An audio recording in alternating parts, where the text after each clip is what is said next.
pulls you in and doesn't let go.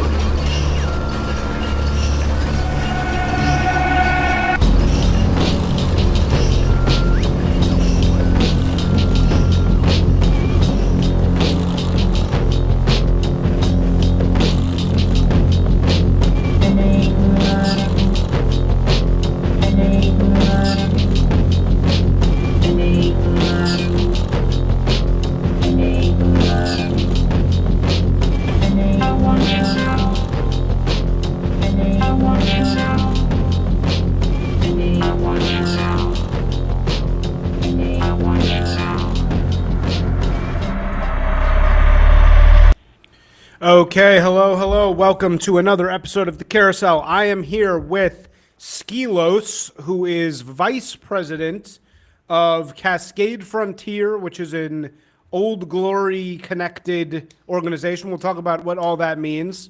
And also editor of the Substack of Cascade Frontier. Welcome. Thanks for having me. So, the topic that we'll start with today, I mean, we can just talk about anything, but the thing that everybody seems to be freaking out about is about male friendship and what that means in today's world. And I think you're the perfect guy to actually talk about this because your organization is sort of involved in this notion of basket weaving, which is drawing connections between men in particular who are fighting against the Borg, fighting against globo-homogeneity, or whatever you want to call it. So, yeah, maybe start by just telling us what actually is Cascade Frontier. Yeah, so we are the Oregon and Western Washington, so basically the Cascades chapter of the Old Glory Club. And the Old Glory Club is kind of a U.S. nationwide group of lodges, you could say. So kind of plugging into that old style of like an Elks Lodge or a Masonic Lodge or whatever, where the national organization has certain vibes and certain things that they want to get done, but then there's a lot of autonomy. So each individual organization can kind of we don't even have necessarily like geographic limitations, so you can overlap and people can be members of up to 2 orgs. And the general idea is like exactly this, like fostering kind of male friendships, male fraternity, and de-gayifying the U.S. De-gayifying the U.S. That's scary. All right. So what's your take on this? I have this post. It's always funny what people respond to. And what they respond to always seems to be not effort posts, not funny jokes, not deeply insightful this or that, but some random piece of shit that I wrote, while completely distracted at a stop, at a red light, and paying absolutely no attention and to the language or anything and just shit posting, right? So everybody freaked out about this shit post that I wrote that says, and again, I don't stand, it's not like I super stand behind this or anything. It was just me screwing around. But for men, friends do not exist. You have only your war band. You should watch them closely. And if they fail challenges of loyalty or strength, and I guess people found that very cringe, or if they seem like they want you to fail deep down, or if they need their own glory at the expense of the band, just ghost them. So it's sort of a critique of this notion of male friendship. So where do you stand on this? What is male friendship in the world today? And, a lot of this for me is coming directly from Nietzsche. So, yeah, I don't know. What's your take? Yeah, I mean, on, shitposts going the furthest, more broadly, I think there's a way in which people kind of plug into something when they're like not trying that hard. Reminds me a bit of like George R. R. Martin writing his books. He like writes the first 3 in just like this fused state, and they're great. And then like as he thinks about it, it gets worse. So there's a way in which just like plugging it, as a stop sign, and then you're like, oh crap, I've got to walk across the street, is like more real, and you tap into deeper truth that way than if you're actually trying. But on the object level, like friends, I think my take would be almost the direct reverse, but 100% agree with like the supporting evidence. I would say that only male friendships exist because the way that I define a friendship is somebody who calls you on your crap. And I would say male friendships are built around calling you on your crap and making you better. Female friendships are built around supporting you in your crap and kind of making sure everybody's on the same like fine level. And so, yeah, like I would say a warband is like the definition of like maximum functional friendship, where guys, the classic thing, right, is like guys bond like they're driving a car. Like they face in the same direction, they're accomplishing a task, and then they like briefly glance over at each other to make sure that the other guy, you know, isn't going to screw up the foxhole. Yeah. So where do you see, like, when in your efforts to build this stuff, where do you see things happening? You know, like what do you see? Yeah. I mean, like, how are you handling this stuff? Yeah, especially given the fact that a lot of people are like aggressively urbanized these days. Some of my favorite ways of testing people and kind of feeling them out, I like to call it redlining, right? Like a car, if you want to see what it can do, like you push it to the limits and then you kind of back off from there. So same thing with a male friendship. Like it really sucks, kind of like you're describing, where um, I don't know if you necessarily have to set it up as like a challenge where you're like testing somebody, but you should naturally be kind of pushing at the other guys. And, you know, you're halfway up like a really difficult hike and the other dude just hits this wall and pussies out. Um, it's dangerous to find that out in a truly dangerous situation. And so, um, there's definitely value in just kind of getting drinks with people and kind of establishing that baseline. And sometimes that's where you have to start, right? Like I kind of call that like the pub phase, where like you're literally just building the fact that you can interact with these people and like them. But the faster you can get people into that deep water, I think the better. Okay. So how do you get them in the deep water? Depends on your strength. So each individual has their own benefits, right? And so sometimes you just like mog them at, you know, some useful skill, right? So if you got like in a branding argument with somebody, that's a way to kind of demonstrate and push them in a way that you're coming from a position of strength. But my favorite stuff is always going to be physical, right? Because physical gives you that like kind of tacit background information that is like basically impossible to fake. And so, yeah, long hikes, rock climbs, anything. The ideal activity for me is physically difficult and adrenaline inducing because they're the two typical ways in which especially modern guys crack. Yeah. So where do you get your opinion on this? Is it just from life, or what do you think? Like, where are you formulating this stuff from? Yeah, mostly just personal experience. So I grew up in the Pacific Northwest, like doing a lot of mountaineering and that sort of thing. And so that forms kind of a militaristic, like task-based approach to fraternity and to friendship, where you're like, this, if you're in a situation where if somebody screws up and breaks, that your life is on the line because you're trying to get them out of that situation. And like obviously it's nowhere in the zone of like you're actually in a combat situation, but even if you're deep in like the, you know, Washington enchantments and somebody like breaks their leg, if they can't handle that, your chance of dying like hits probably, you know, mid single digits up to double digits. And like it's pretty sketchy to have like a 15% chance of dying. And so you kind of learn these ways. I kind of call it like the alpine mindset, where you learn to kind of read people and figure them out early. Because if you want to do the cool crap that you need to do, typically alpine stuff, but also politically, you kind of need to have that same alpine mindset where you're testing people in ways that are small so that you're not exposed if they crack when things are big. Okay, but do you really think that everything just kind of goes back to this evolutionary explanation of like 15 more minutes, etc.? 15 more minutes. What do you mean by Well, no, that? you were saying, oh, sorry, 15% chance Oh, more of death. Yeah. yeah. I don't think it's necessarily like that explicit, but especially on like a mountain, if somebody gets hurt, like very quickly you go from like we're gonna be completely fine to like there's legitimate stakes on so like for instance topping out Mount Hood.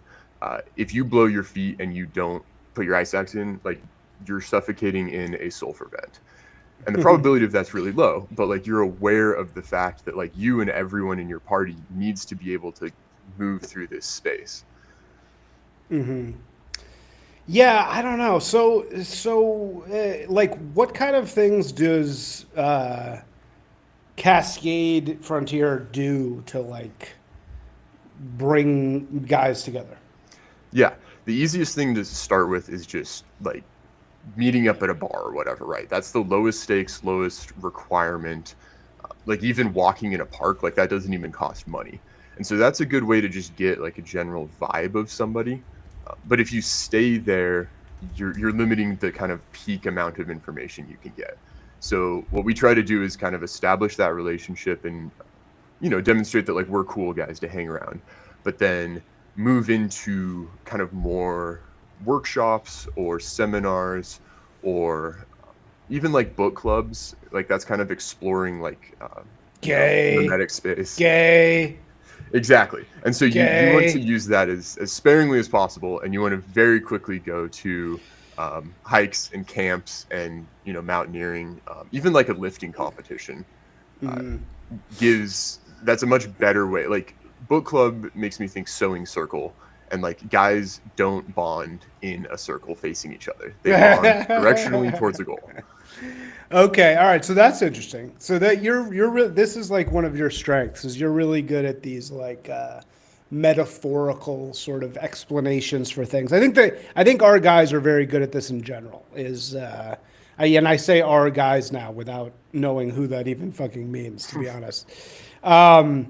Somebody just sent me. I'm super distracted because somebody just sent me the most offensive like list of like people in the scene. And I'm in the worst possible category. Here, I'll show it to you. This will be a funny thing to fucking talk about. Look at this. Can you see this? I can. It's like the names are a little too small, so I don't know if you can fucking actually see it. Oh, yep. You're in the Strivers category. Yeah, I'm in the Strivers secondary GC members category. It's fucking hurts, painful. See, here's the thing, though, man. Is you're on the list? At least I'm on the list. At least I'm on it. No, you know what's funny is that all the people here that are being depicted as here I can zoom in. All the people here that are being depicted as like the first tier of people. It's kind of true. Like this is sort of like the first. If you are like care about the dissident right, like these are like it is actually true that these people are sort of like the in group of that. So it's like it's actually kind of what? Yeah, it's Very actually nice. Yeah, let me get my takes from her. It's actually kind of deft though. Like who's ever making this actually does have kind of a good like understanding of like the system, because I was in with all these cool kids for about 5 seconds and I just couldn't stand it, and so I was like spit out. And it is true that like these are all the people that are kind of like the power brokers of the dissident right. On the left. And then here I am, and it's like people like Anakachi and Curtis Yarvin, Second Series Big Rat, Brian J's Pervert. Yeah, this is like the kind of A-list. Delicious Tacos, Ben Braddock. Yeah, these are the people who view themselves as like the A-list of the dissident right.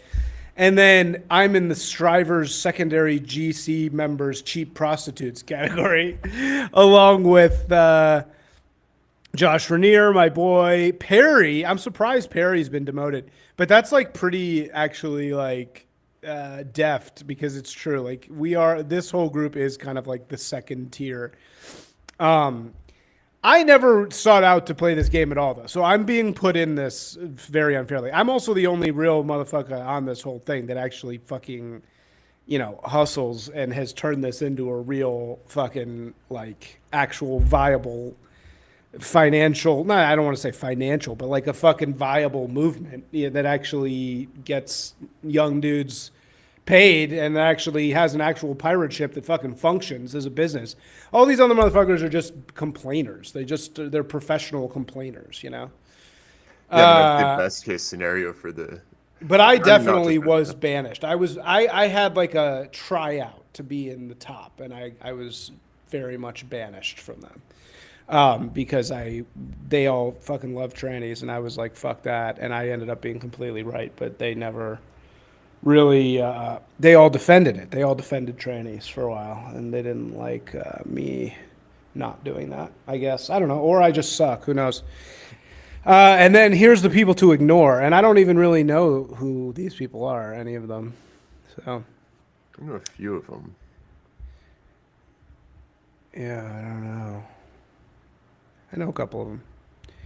But anyway, it's funny. It's funny that people go around and like care so much about shit like this. It really is high school. I will say though, I think that it's all over, man. I think this thing's completely over. You know, I think it's just it's just done. You know, I think it's done. Yeah, I've been talking to some friends, and it'd be interesting to hear your take on like. So, to me, it seems like we're a year, 6 months ish past like the death of the dissident right, and there's just kind of like nothing for a minute. I've got some ideas on what I think is next, but what do you think is kind of the future place where all the energy's going? Well, so I'll tell you the people that I see. I've seen a couple of things that have good energy recently. I've gone to some of these supposed A-list parties recently, and you can feel the ashes. You can feel that the energy is just not there anymore. I mean, if it ever was, you know, was it really ever there? You know, I think I think the whole thing just blew up. I think there was a moment in time where everybody coalesced around this thing called the vibe shift. And for a minute, it was kind of like a magic. There was a magical fucking moment. And it really was magical to be there. But that got fucking destroyed in the span of 5 seconds, you know? And I think it got destroyed frankly, I think it got destroyed by the inability of anybody to really turn this into a market. You know, I think that no one turned this into a viable financial product or a viable movement from an artistic standpoint where there's inflows and outflows of money and opportunities and stuff like that. Pretty much all the people that in this left group that were able to be bought were very quickly bought. And by the way, when I say bought, I don't mean like working with rich people. That's all I fucking do. I work with rich people all fucking day long. That's all I do. It's different when you're doing branding or work or propaganda, even. You're creating propaganda that's beautiful and bold and real and true for a rich person. That's completely different than getting paid to yourself have opinions, right? So I think that that's what happened to a lot of people on the left. I think, or on the left category here. I think a lot of those people got, you know, basically like bought off, you know, or maybe if not bought off, again, I don't think they got bought off. I don't think they got like, you know, I think they believe what they say. I don't think they're like liars or anything. I think most of them are trying to do the right thing. I think it was more just like it got hollowed out, you know? The thing got hollowed out, which always, if you don't have a really, really strong immune system internally, which I have, and most people don't, because I just worked in the mainstream for so long, like none of these people ever really had real jobs, you know? So when the real jobs came, they didn't know how to deal with it. They didn't know really what to do, you know? And they were just like, oh, well, I'm going to get paid all this money to say things. And that sounds great. You know, they didn't realize that doing that was snuffing out their own fire, I think. And so I think that that's a little bit what happened. You know, I think where's things going to go? I mean, the energy is still there, kind of. I mean, there's your guys' stuff, which I think has definite legs. I think will last for a long time. There's all the young literary guys, you know? and they have real power. You know, they're really going for it. I think somebody will come out of that scene. I think that scene is so there's such a strong desire for stuff to like come out of that. I think that'll produce something. I don't know. What do you think? Your turn.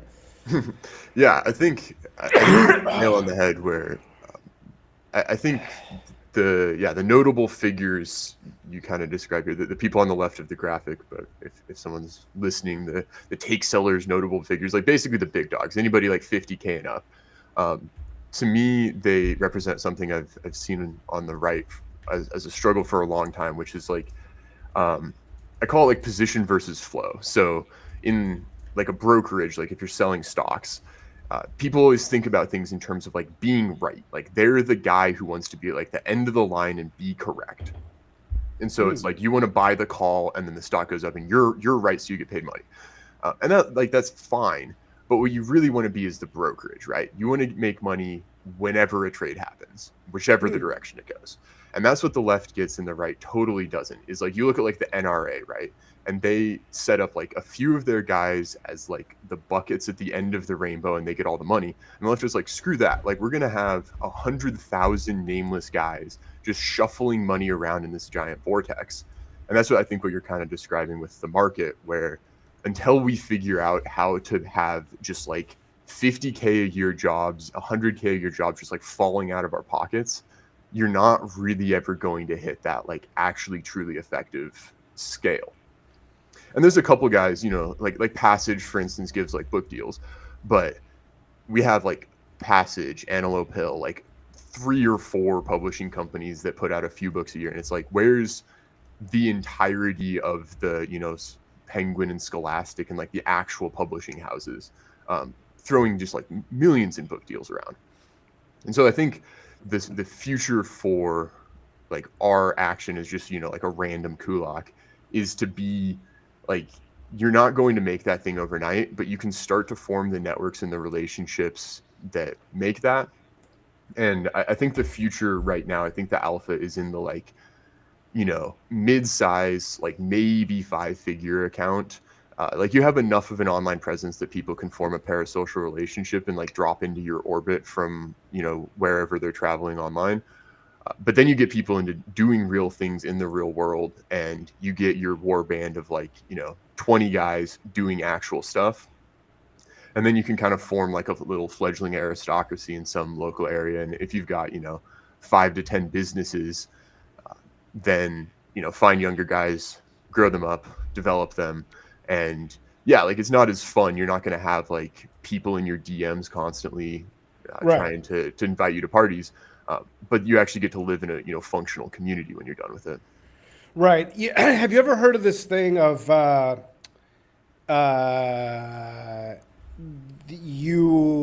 are people who you have to decide as a person whether you want to be somebody who's known to be someone or do something. Yeah. Right. And I think I don't think there's one correct answer. I think it's like there's people on both sides, right? It's like some people want to be known as somebody who did something. Some people want to be known as a person, as a public figure, right? Yeah. I think yeah, sorry, go ahead. Yeah, like I think like BAP's a perfect example. Like the guy, love Caribbean Rhythms, like good, solid content. But he's a figure. And the probability that he's like a boots on the ground organizer of, you know, 30 people in a small town is like nigh upon zero, right? Like the guy needs to be out there just traveling and like posting and messaging and well, understanding. He counter signaled me yesterday, so I don't have to be nice about BAP anymore. I mean, again, I'm not going to say anything. I don't really have anything bad to say about him, but I don't have to like pretend like I like him. Which I definitely did for a long time.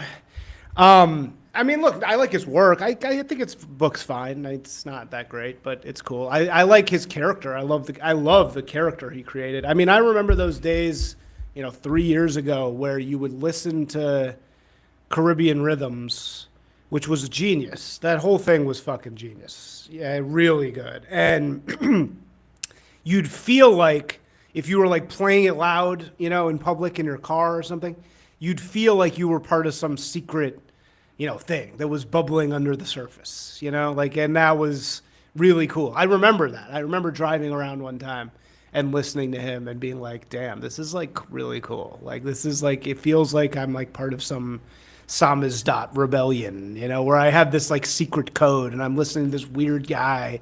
And just the aesthetic values of that show is so cool. The intro music, the stuff that he shared was all so fucking good. And I think you're right that he ultimately was a performer, right? I mean, that's what he is. He's a performer. He's a person who's performing a, you know, a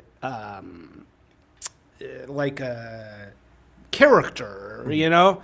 And I think that that's what all those people, besides the, you know, the people who they're trying to say are money people, I think that that's what all those people are on the left. And I think people think that that's what I am, and I'm not. I'm like a businessman. I run a serious business. I'm a lot closer to Hestia cigarettes than I am to anybody else on that list.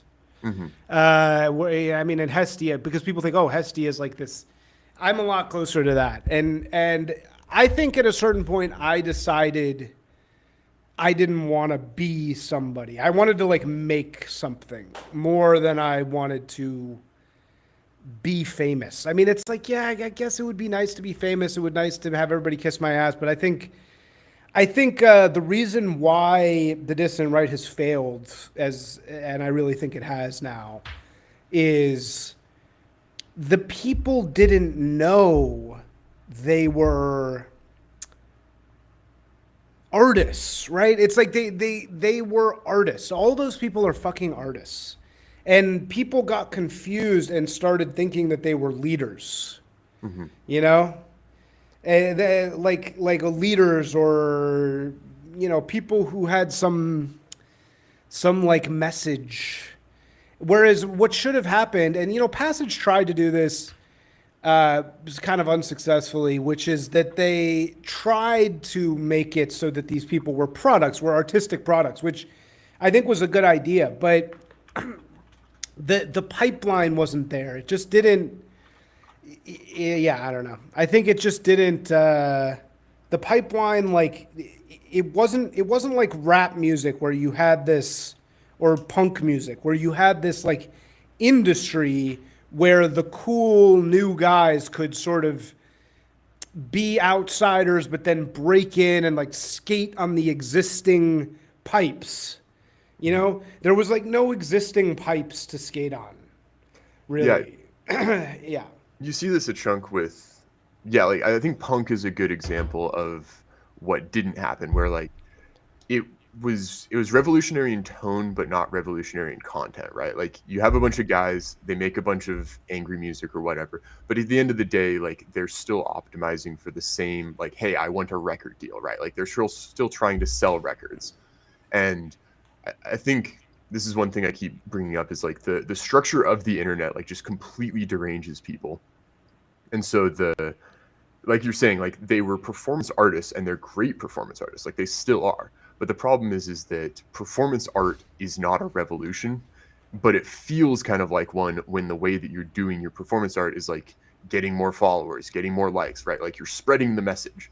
But the problem is at a certain point, right? Like, there's no more like Gnostic knowledge out there where you're like, oh, I'm going to pick up this extra book. You know, I'm going to post a thread on this additional hidden book that everybody hasn't read. And then like, that's going to be the thing that wins us whatever they want. At a certain point, like, you do have to just boots on the ground, like, grind through the unfun parts of it. It's just very unserious, man. I think that's what I would say is the whole, and that's why I don't even want to be a part of this anymore. Like, I don't want to be on these lists. I don't want to be a part of this. You know, I wish I could like turn it off. I never intended to be part. I never wanted that, man. I didn't go in this ever to get my face put on one of these fucking lists as somebody who's part of the dissident right. Mm-hmm. That's never why I did this. That's not why I started Disgraced Propagandist. That's not why I wrote. I never did it for that reason. I didn't want to do it. I just went online. I wanted to start a successful business. I wanted people to pay attention so I could feed leads to the business and to, express myself. I wanted to express myself for sure. I was sick of lying in the mainstream. But I never wanted to get involved in this, man. It never was something I did, and I got kind of dropped into it, but I never wanted to really be a part of it. And I think that what I learned in being a part of it is it's just fundamentally unserious. It's just an unserious group of people. They're not serious people. They don't actually hold themselves accountable. They don't actually hold themselves accountable for doing any of the shit they talk about. Like that was the whole tranny gate thing. Oh, we're badass, blah, blah, blah, blah, blah, blah. You go to their fucking parties, it's 100% gays and trannies and like 2 post-wall girls with like a cloud of simps around them. And that's the party. And that's the party until 2 p.m., 12 p.m. Nobody gets any pussy and everybody goes home.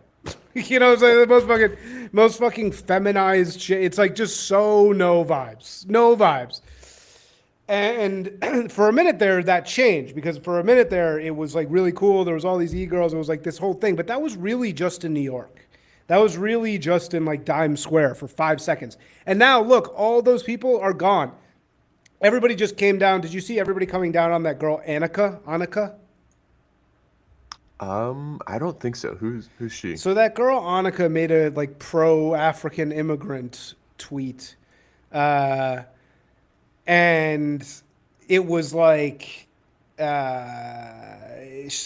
everybody came down on her. People forget, and I tweeted about this. She was one of the people behind like the vibe shift. She was part of one of the people who made it so that it was like cool to be a right-wing writer for a minute, and. Yeah.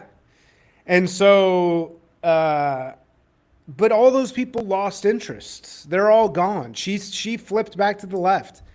All that shit's just over because they weren't serious, man. They weren't fucking serious people. They were dorks who had no lives, who spent 20 years posting on the internet and then thought, oh, since I have 50,000 followers because I've been posting 9 billion tweets on the internet for 10 fucking years, that means I deserve something in life. And it's like, no, man, like the people that I work with that actually had fucking jobs in the real world, in tech, whatever, are so much more substantial. They're just such more like real people. And that's why the most exciting shit I'm seeing is like El Segundo. It's shit like that. It's people who actually fucking do something. I'm not really like those people. Those guys are all like really nerdy, but dude, they're fucking doing something. They're actually getting out there and putting their money where their mouth is. All our people are sitting around talking about fucking Will Stancil, dude. No one knows who Will Stancil is. No one cares. No one cares about this. You're talking, it's like a fart huffing. It's like a little tiny room where a bunch of nerds are huffing each other's farts. But like, no one knows who this is. No one cares. Sorry. All right.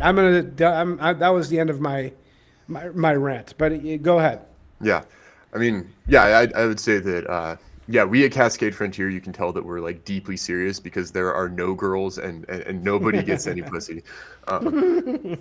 But yeah, I'd say it's got to be either 0 or tons, right? It can't be this like titillation where it's like 6 dudes standing in a circle around Anna Kachian smoking cigarettes, and then she like goes home with her boyfriend. You know what I mean? Like, it's like, that can't be the fucking, that can't be the party. You know what I mean? Like, it can't, like, oh, a couple guys like horny for this popular e-girl, and then they don't get laid, and then they go home and jack off. Yeah. Either it has to be genuine fucking vibes, which you saw that for a minute in Times Square, where it was like fucking really sexy. Or it has to be no pussy at all, which is what you guys are doing. You guys are the no pussy pack. Yeah. I kind of think about it as like D&D girl syndrome, right? Where like so many nerds one girl shows up, they've got their thing going, and like back to the friendship thing, right? The male friendship is not actually, it's not actually a real friendship, right? It's just a convenience. It's like, hey, we're all on the bottom of the bucket together. We'll just kind of be here and do something. And then the minute there's any outside pressure, just immediately, because they're not actually going anywhere. And that's why I think it's very critical, kind of like you talk about, right? Like, you didn't come online to be an online figure. It was just, it was an instrumental goal. It was something that you needed to do to get where you were going. That's exactly our take with Cascade Frontier, right? It's like, I like writing the podcast. You came on Chaining Egregores, our podcast.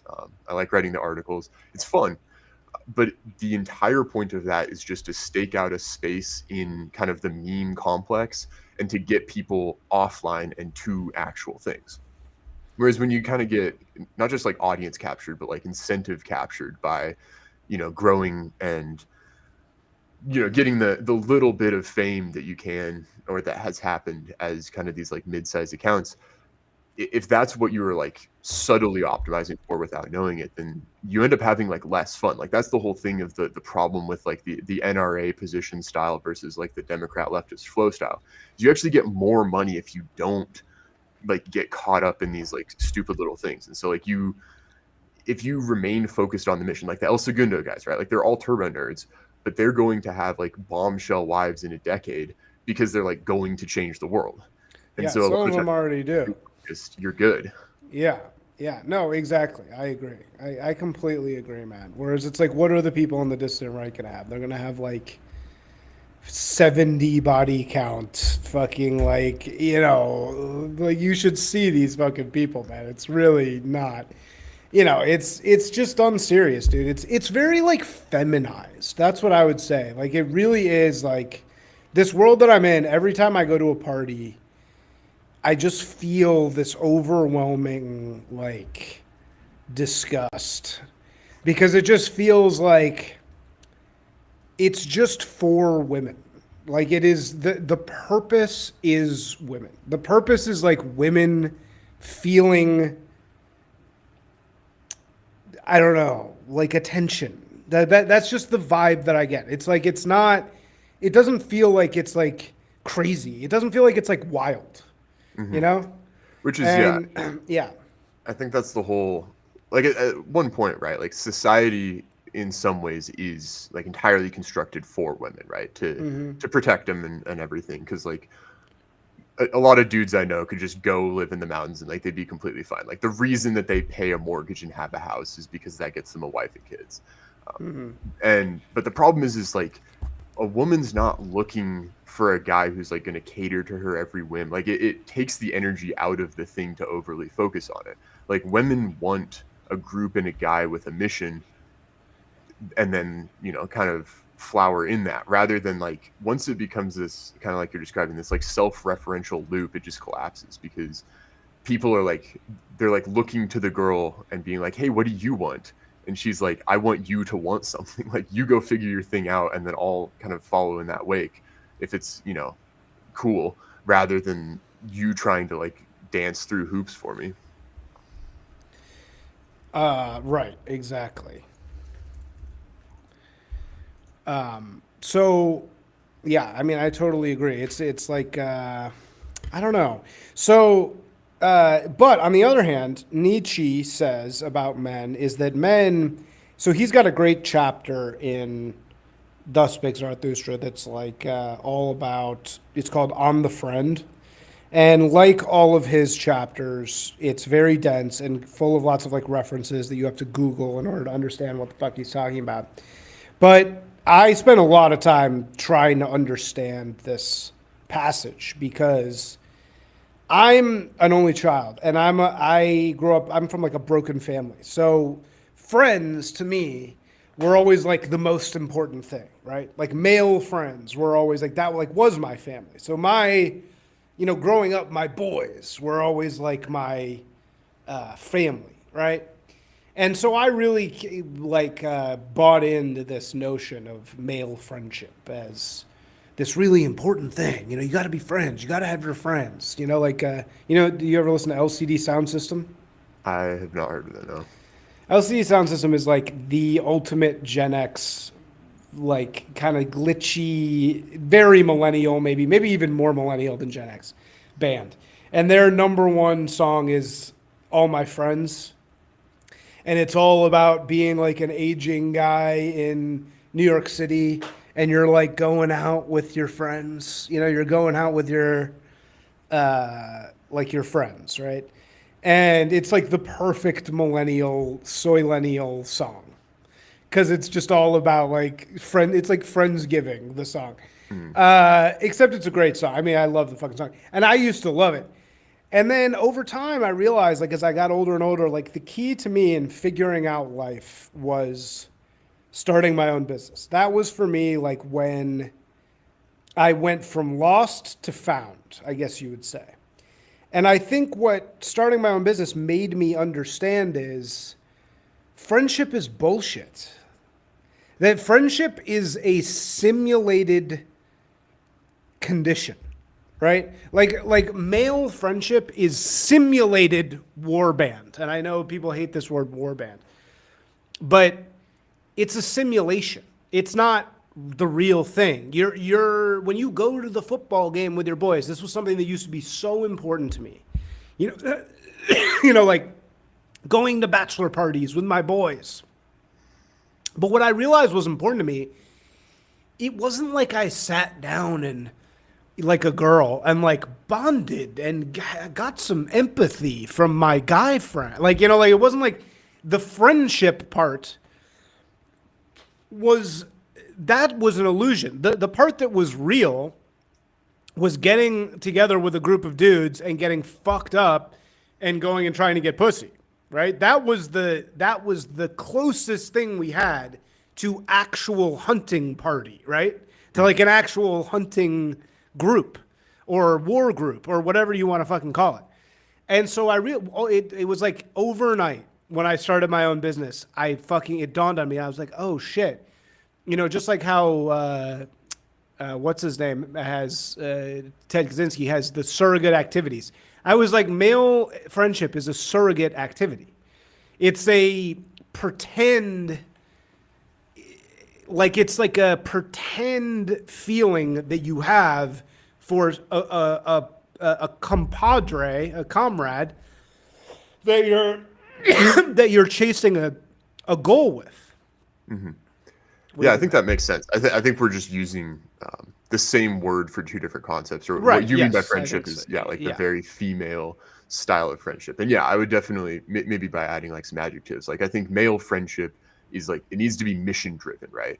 And yeah, as you said, which I love what you said about the circle and the, you know, I think that's dead on. And yeah, I think even just thinking about the structure of the friendships, like I think a kind of like video games or whatever, right? Like a lot of times when you're like 14, the probability that you can, like, you're not going to start a business, right? Like you're not going to go conquer a nation or anything. Like you're 14. And so video games aren't like a horrible kind of temporary thing to kind of hook some of the, and like prime some of those drives. But then like once you hit, 20, 25 or whatever, those should kind of move beyond those surrogate activities you're describing. And so, yeah, sure, you play 14, but like everybody knows like a sports guy who's like obsessed at, 45. And it's not the worst thing to be obsessed with, but you can definitely tell that it's like filling a void imperfectly. And like right. If that same guy had the same people that he like tailgates with, but they were like building a contracting company or something, like I feel like he'd be a lot more fulfilled. And he would, man. And it's like that's the big secret, is that it's like all these motherfuckers out here, they play video games all day, right? And it's like the video game is life is the video game. Like I mean, I understand fine. Like somebody like Elon Musk, he obviously understands life is a video game, and he understands this whole thing very well himself. And he still games as a way to like wind down or whatever, which is like fine. Okay, I get it for that reason. But people don't get that they have the opportunity now. You can go be in a video game right now. Like you can do it now.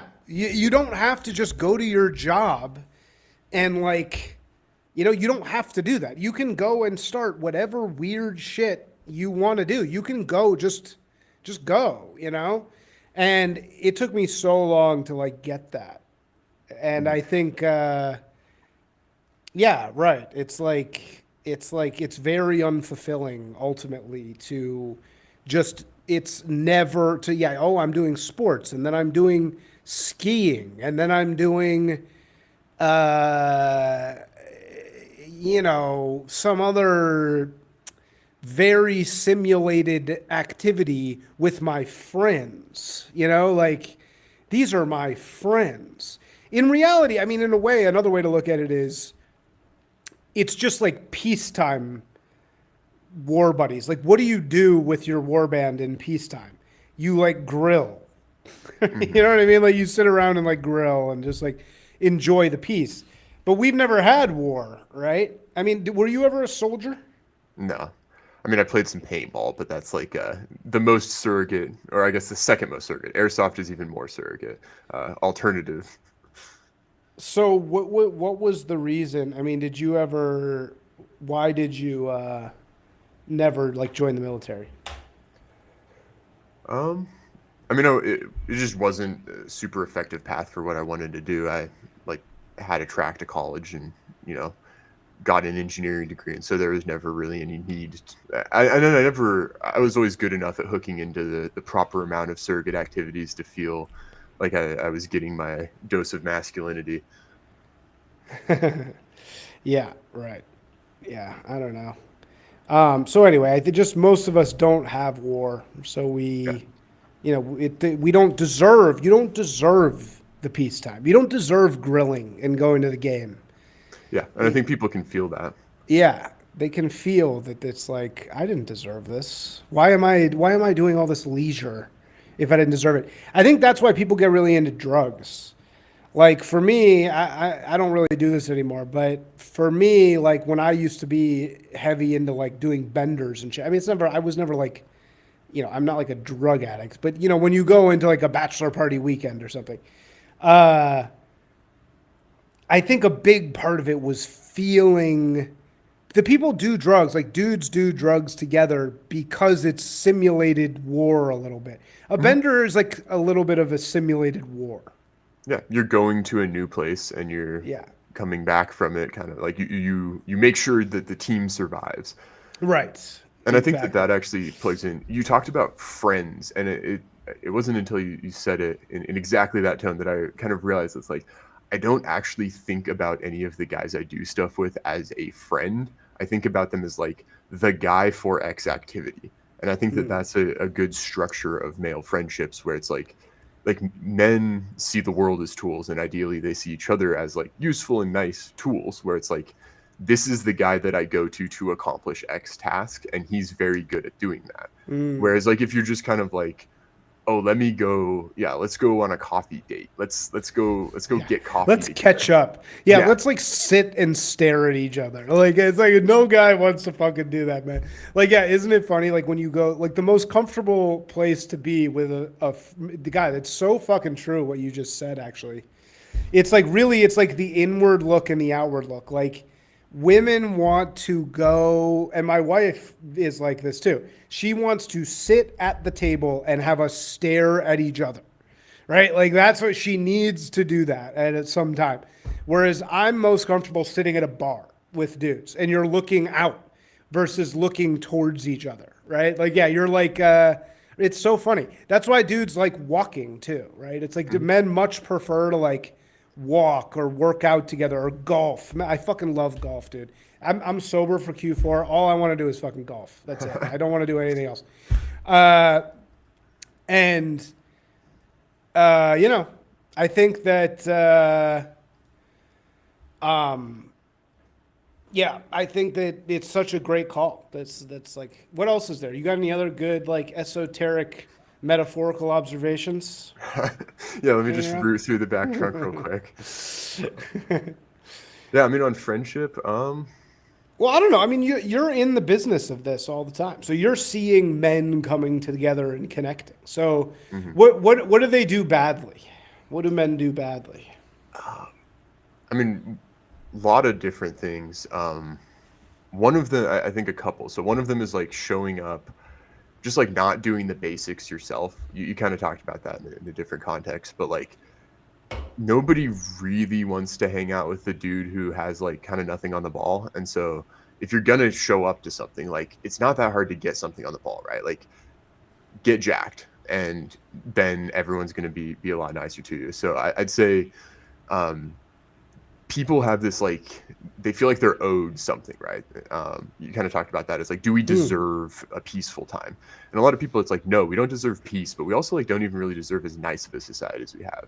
So level up your own quality as much as you can. But then the second thing is like once you're good, people just like spurg out constantly over like random minutia, and the ability to just play the long game, I think, is the other thing that people screw up a lot, where like people will just meet each other and then burn a bridge over something like pretty dang minor, when it's like just chill out. And like you don't have to be best friends with everybody. Like that's the thing about male friendships, right? Is like you can think a guy's like kind of a piece of crap, but if he can climb harder than you, then you deal with it, because that means that you get to do stuff you wouldn't otherwise. And so being aware of like, hey, just kind of keep the spaghetti in your pockets for a bit is a pretty dang useful skill when you're kind of trying to join a group and interact with these people you haven't before. Yeah, I mean that's kind of what Nietzsche. That's Nietzsche. To return to Nietzsche's on the friend. That's sort of what his point was that it's like, man, there's this desire. And this was what used to keep me up at night personally, because again, like as an only child with no real family, you get really scared of like loneliness. You get scared. The feeling that I would say when I've been like the most like unmoored and flying off the earth is you feel like no one's gonna like keep your story, you know? And I think that there's this desire to be known. Like there's this desire to have somebody know you.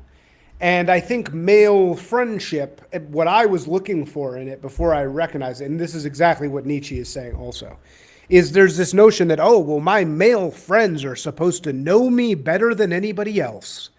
And since they know me so well, I'm then supposed to like, since they know me that well, like that's supposed to bring me satisfaction. That's supposed to like make it so that I'm not alone, right? I'm not an outcast, because I have men who, and you know what? They're always going to tell me, they're always going to cut me down to size when I'm getting too big for my britches, right? I always wanted that. And so I always thought, oh, it's good. When I'm hanging out with this dude who obviously is like jealous when I succeed, that's good because he's my real friend, right? Like he's like, he doesn't care about my success. And that means he's a real friend. That's exactly the opposite of the truth. Oh, yeah. That's exactly wrong. If you have a guy, a friend from high school, oh, you've known him your whole life, and he constantly talks shit about you, or when you do something good, he's cutting you down to size all the time. That's the opposite of a fucking friend, right? And that's what Nietzsche's saying. Nietzsche's saying, like, the only people you should be friends with are people who see you, not even as you are, as what you want to be, right? Like, the people you should surround yourself with as a man are people who you see what they could be, and they see you as what you could be. If you guys work together, if you do the right things, you dream them. He says something about dreams. You see the dream version of them, and they see the dream version of you. And that's the exact opposite of the 30-year high school friend who he just keeps you on the ground, you know? Like, that's fucking bullshit. That's honestly like the opposite of friendship. Yeah, you really don't want, especially that like high school friend archetype where like they see you as you were when you were 16 and like refuse to change, Right. and they're constantly kind of trying to pull that. That's something to be aware of. This isn't who you are. You Yeah. know, like don't be like, oh, you especially politically. That's when I really, oh, this is not you. You know, well, I mean, look, ribbing, like, again, I think men should be hypercritical of each other. I'm not saying they shouldn't be. I'm just saying, like, be critical means to an end. Don't be critical when somebody's like doing something cool, you know? And I think that, yeah, I don't know. Yeah, it's the classic, like, yeah, masculine versus feminine, right? Like the Right. mom loves you as you are and almost doesn't want you to change. The father loves you as you could be and will push and prod and poke and, you know, grind you until you are that. And like, yeah, Yeah. exact same thing with friendships where you'll notice this a lot. Yeah, where people, especially with kind of that more feminine style friendship, they try to pull you back to wherever they see you as being. Whereas a good male friend will almost be like a rival, where they're like trying to push you. Climbing's a good one for this. I keep talking rock climbing, but having a good partner with that, like a climbing partner, which sounds gay, but it's one of the few places where a partner's not that bad. They will try to get you into situations that like you break in, and you kind of play this game of chicken with each other. And in doing so, you both end up way better than you could have otherwise. And if a proper male friendship does exactly that, where you're like trying to find the other guy's limit, and in doing so, expanding those limits.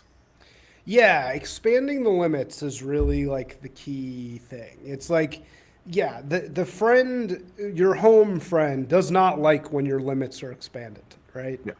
Because it's fake. It's not fucking real. You're not supposed to just be friends with some dude your whole life and see them, you know, oh, then you see them later. You know, like, oh, let's catch up. You know, like you live in Toronto and I live in fucking Austin.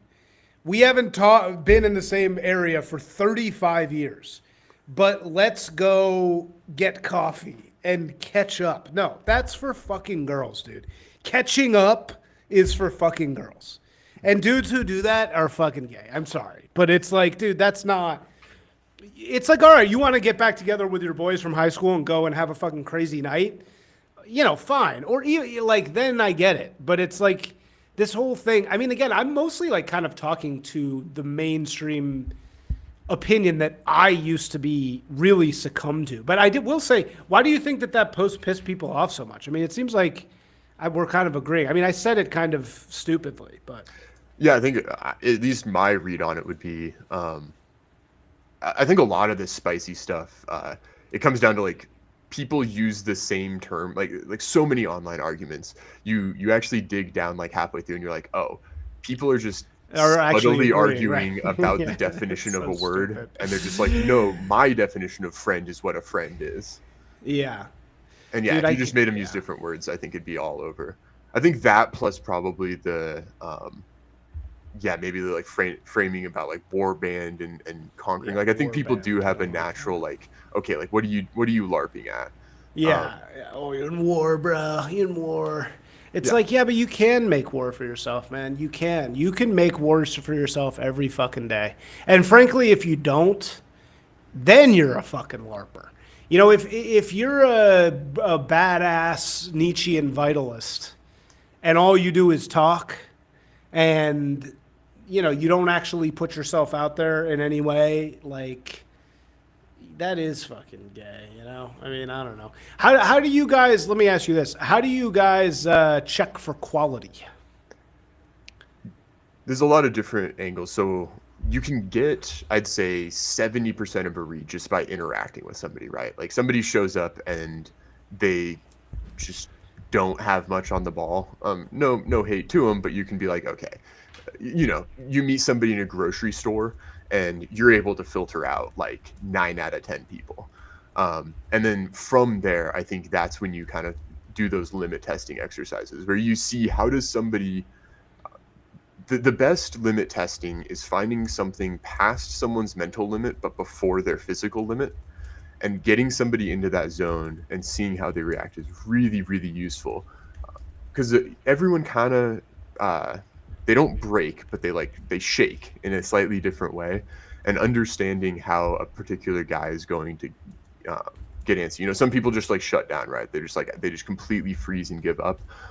Some people get like overly tuned, like they get insane and they just want to go for everything. Mm-hmm. And so just understanding. That's like people who like get like permanently like deranged by their own red pill in a way. Like, and they don't get over it. They don't get ever over getting red pilled. Yeah, yeah.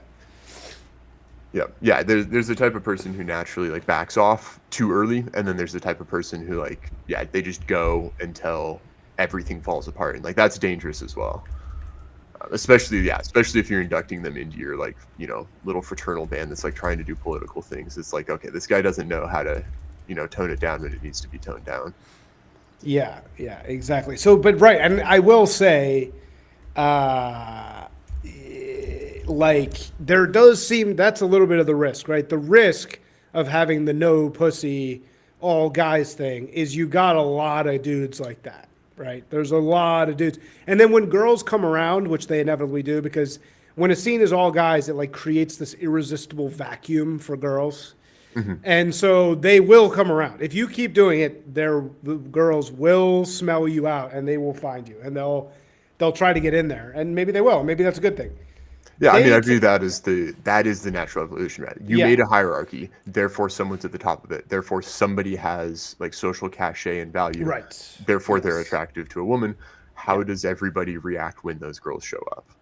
Right. And I think that's like kind of how those dudes are selected out. Because they're just too weird or whatever, right? I mean, I don't know. Yeah, how do you get rid of those people? Because, you know what I'm saying? Like, how do you get rid of your... This is a big problem in a scene like yours. It's like, how do you get rid of the real dregs? You know, the people that really drag you down? The easy one, so what we do at like Cascade Frontiers, we kind of have like a dual mandate, I suppose you could say, or like two buckets where... someone will be a member and we're like, hey, we're actively investing in this person. We have like a kind of like tech tree thing where we're like, what are all the dimensions of being an effective modern man?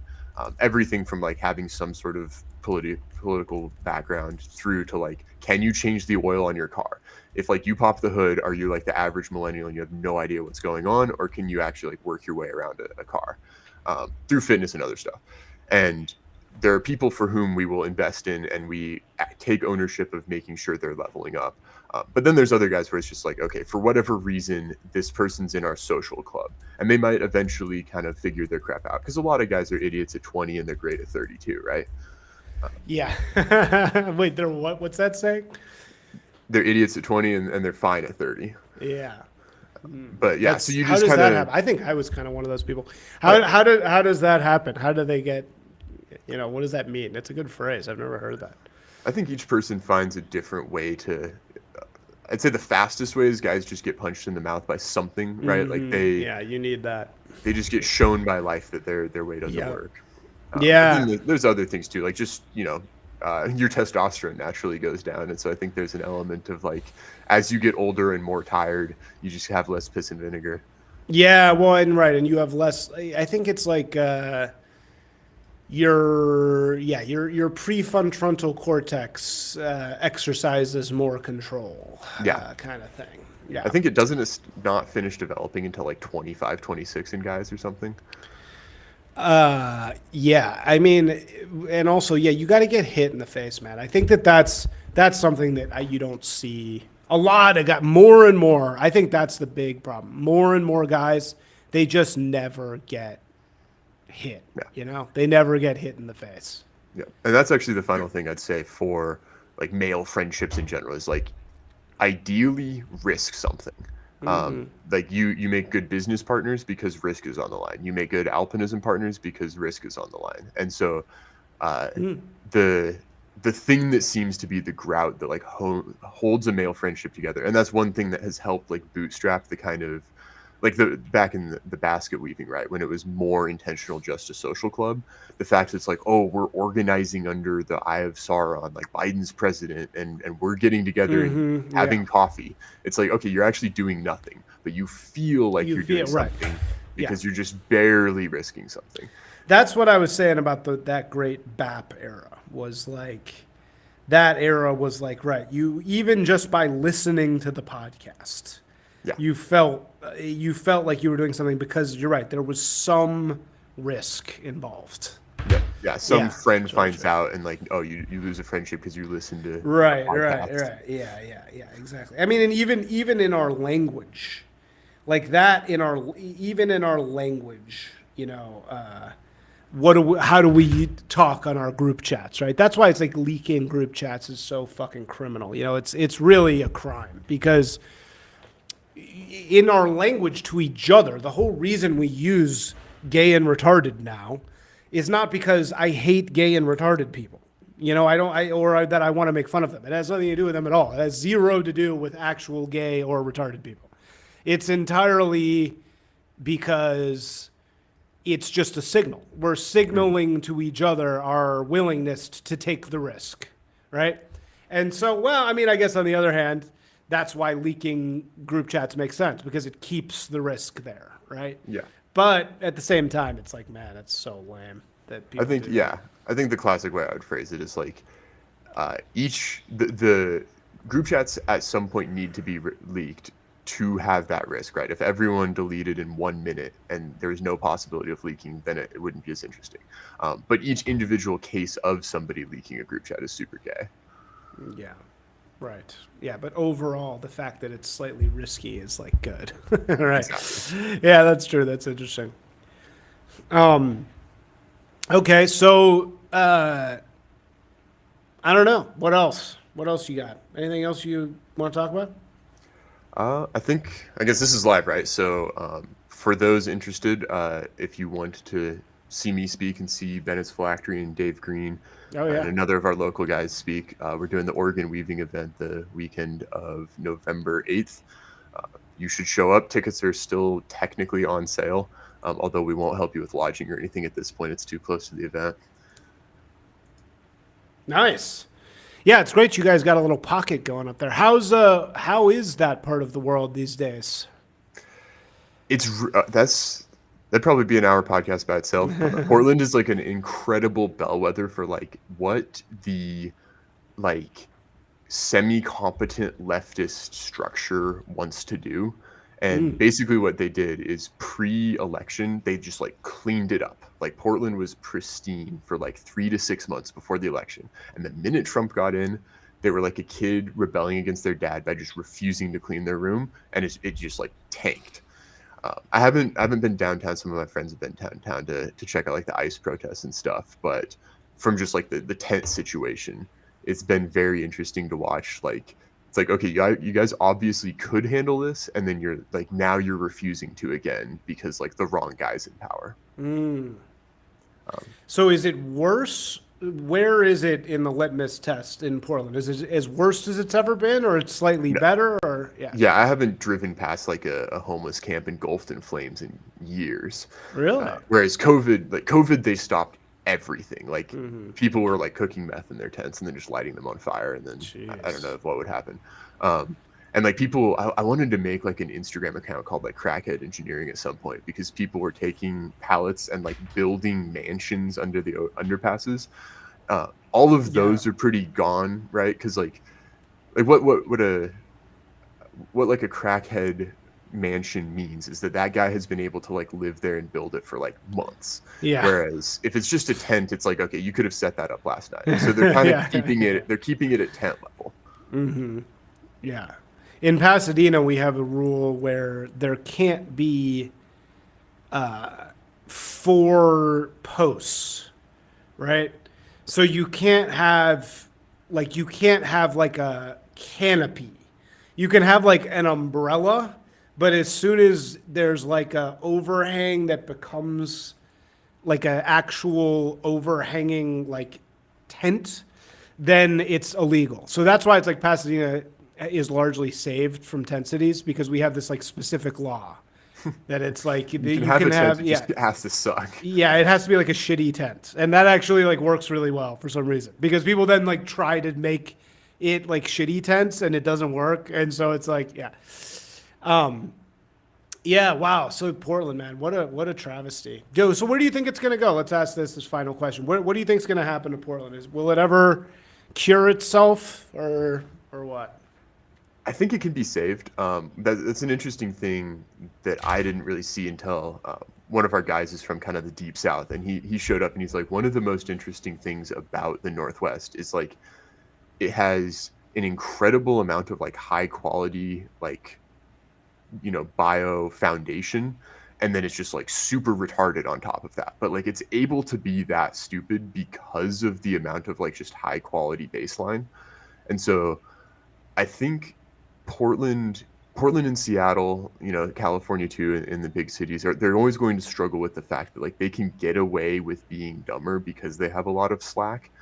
But I think a lot of just like the average person in Portland has kind of turned the corner to where they're like, the classic kind of like girl take on things of like, I'm not going to do anything, but I'm no longer going to protest what has to happen being done. That's the kind of mentality. Yeah. That's interesting. Well, that's good. That seems like a good like shift, kind of. Yeah. Yeah. And I think, you still don't have that. You still don't have like the type of person who can kind of like pull the Portland spirit in the way that it needs to be pulled. And it'll be interesting to see like if somebody can develop to actually do that. But there's definitely like we've hit the fallow ground period. Like the weeds are kind of dying out and killing themselves. And now it's just kind of sitting there ready to be taken over. The crown's in the gutter, and hopefully it gets picked up in the next, decade or so. Yeah. Well, it was, as I always say, I feel like there was like a moment there where there was this, it was like the fate of Portland was hanging in the balance. It was like, is it gonna, it was like Miami, Austin, Portland. And really it was mostly like Austin and Portland. And for a second there, Portland was like about to be the next big American city. Like it was everything was going there. There was all kinds of stuff. And then wokeness showed up and boom, it just like totally collapsed. And Austin became the place that everybody decided to go. Yeah, Portland does have a really interesting ethos there. Like just from a city code standpoint, they have a law where like you can't build a higher tower than currently exists in downtown. And so they have this like very it's kind of trapped by being like Seattle's younger brother spiritually, where like it's like I'm not that. I'm the less successful one that wears flannel. And I think it has potential, but I think it kind of needs to get out of that like mental ghetto it put itself in. Yeah, totally. All right. Cool, man. Well, send me the link to the thing, and I'll put it in the response, or I'll put it in the post of the actual episode when it goes up. But yeah, thanks so much for joining, man, and stay in touch. Absolutely. Take care. Peace.